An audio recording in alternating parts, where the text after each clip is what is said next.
చేసి కోడిగుడ్లు పులుసు అండి. ఎగ్స్ 4 ఉడకబెట్టి పెట్టాను. బాయిల్ చేసి 5 ఉల్లిపాయలు కట్ చేసి 6 పచ్చిమిరపకాయలు కట్ చేసి పెట్టానండి. మీద గిన్నె పెట్టాను. ఆయిల్ పోతాం.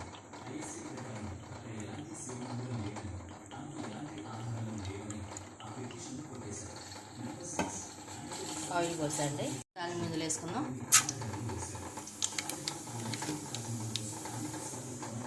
కరివేపాకు, ఆనియన్, పచ్చిమిర్చి కూడా వేసేసుకుందాం.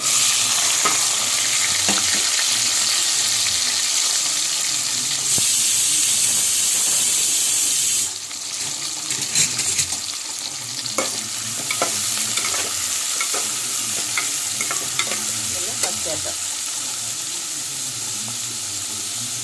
స్పూన్ పసుపు,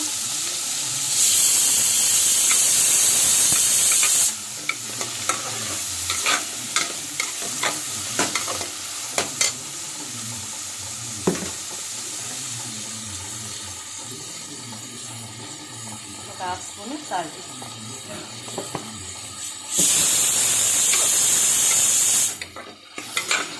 మొత్తం మంచిగా కలిసేటట్టు వేసి దీని మీద మూత పెట్టేద్దాం. ఈ చింతపండు నానబెట్టేసుకుందాం.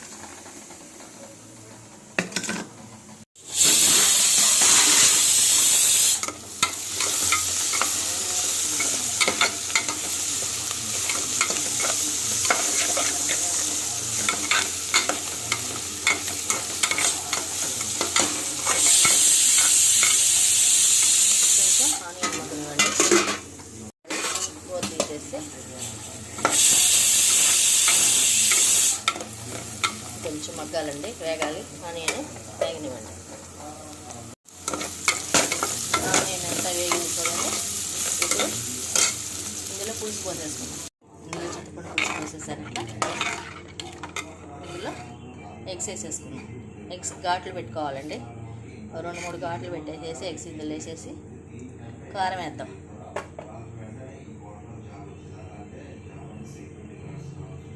చింతపండు పులుసు కదండి, కొంచెం కారం ఎక్కువే పడుతుంది.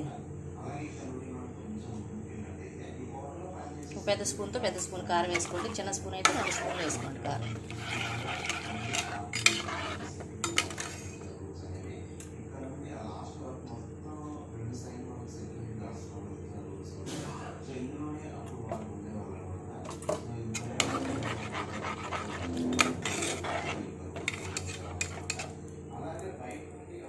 సాల్ట్ కూడా వేసుకోండి.